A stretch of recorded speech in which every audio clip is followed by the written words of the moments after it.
Why did you leave me alone?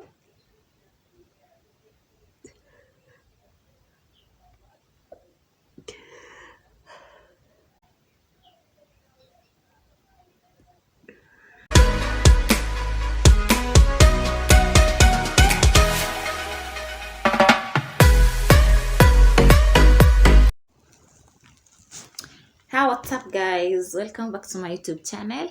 It's been long but sija post video hivi karibuni. Welcome again guys. I hope mmekuwa na weekend poa. From my side, I'm cool, niko poa. So guys, for those who are new here, welcome to D and J family guys.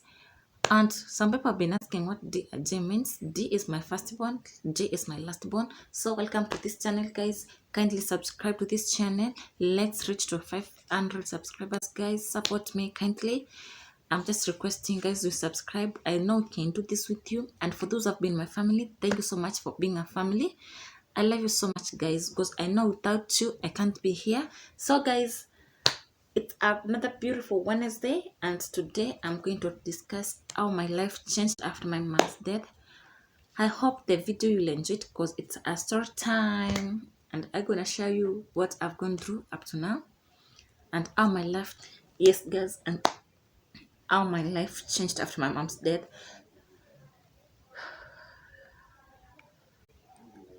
I don't know whether I can do this, but I'm gonna try not to cry, because I think I've had enough.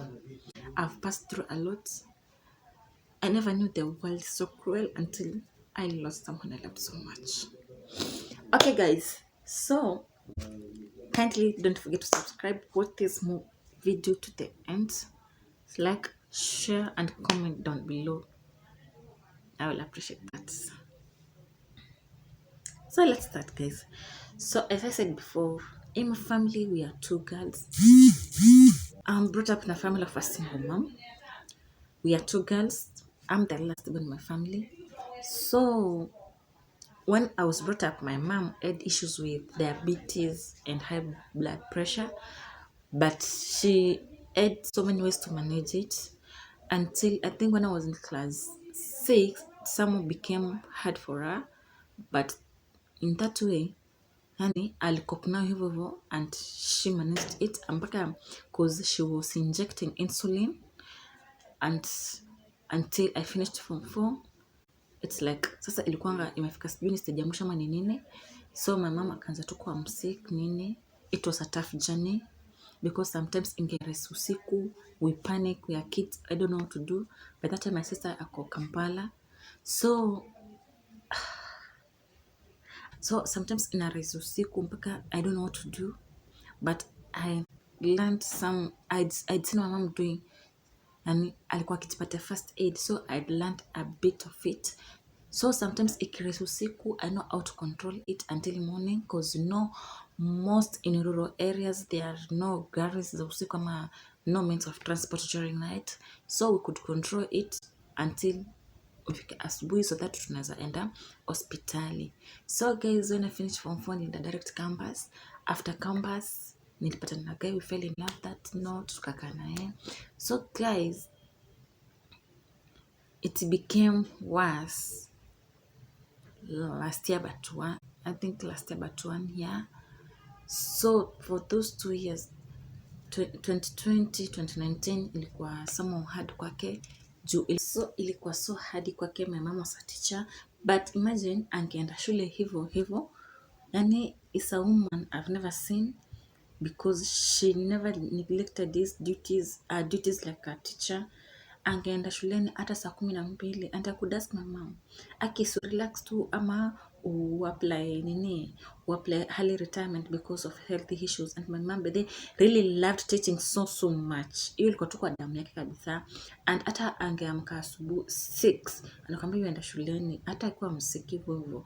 So I knew how to regulate my mom's blood pressure and diabetes.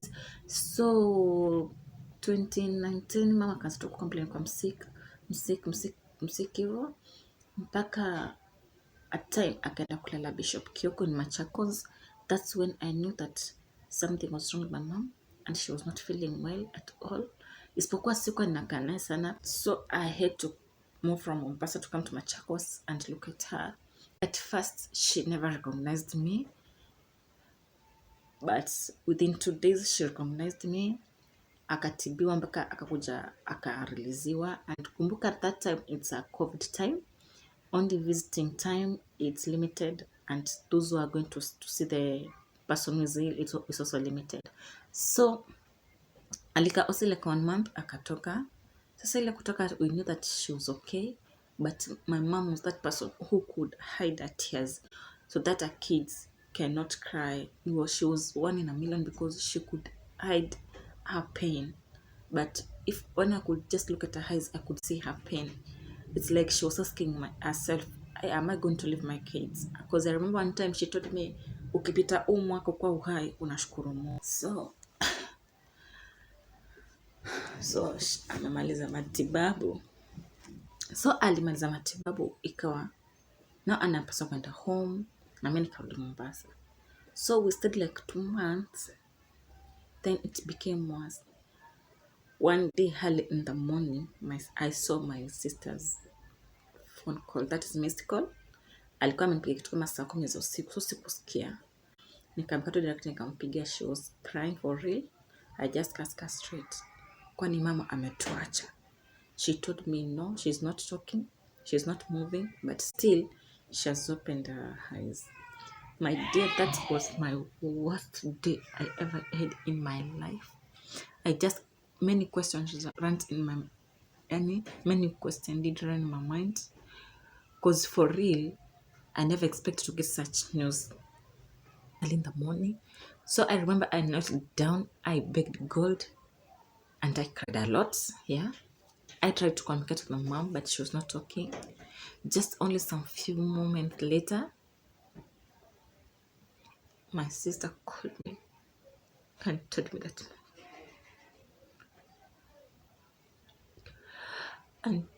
that mom is no longer with us.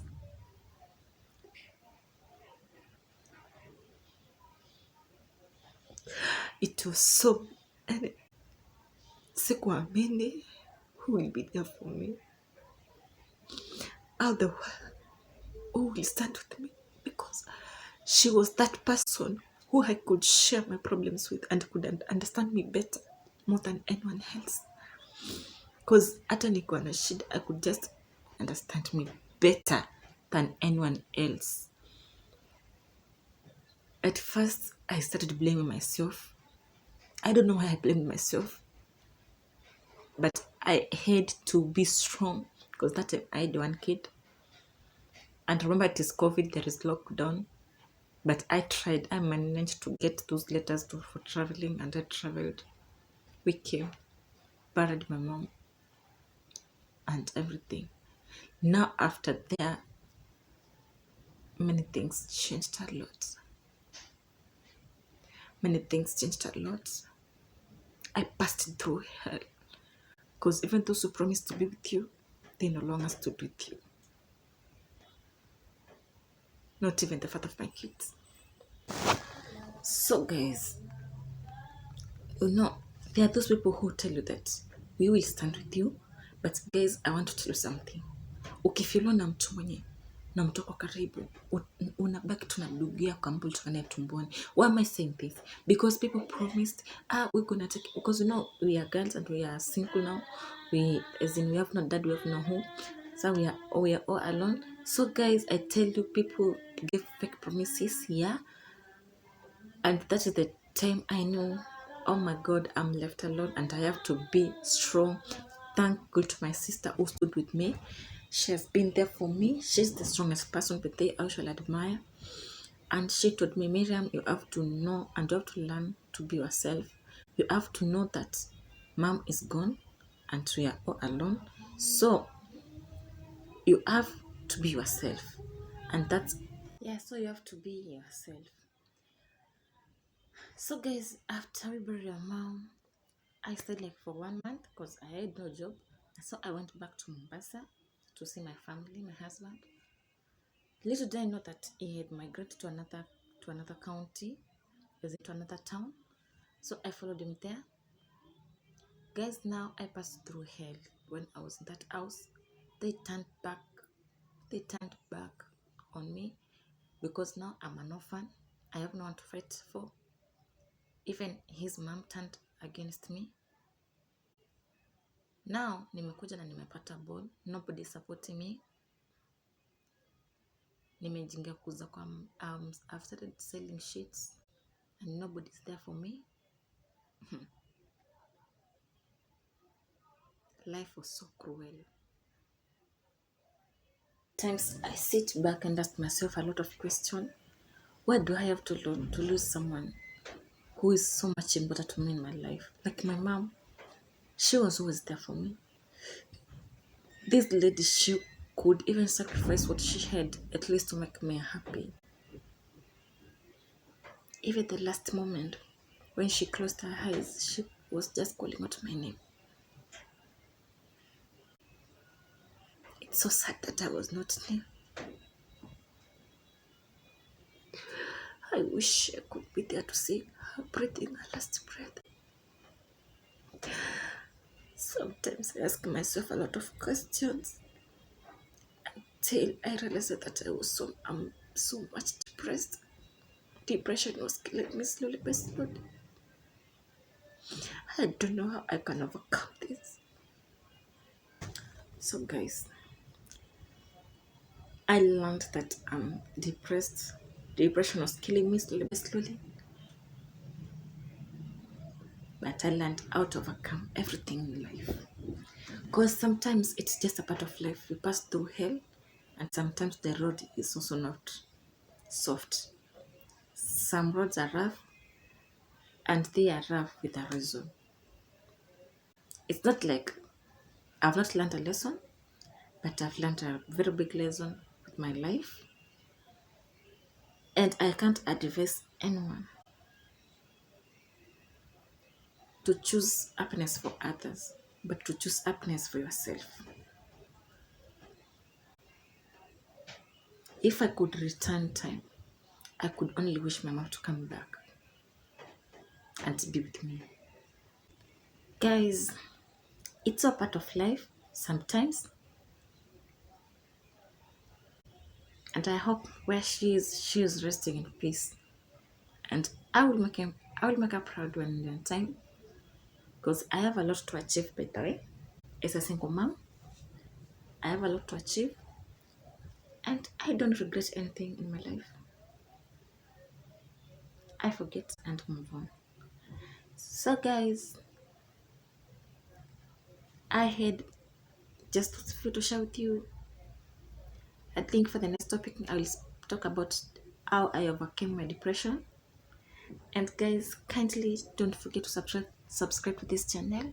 Support me, guys, to reach 500 subscribers. Guys, like this video, comment down below, share your thoughts.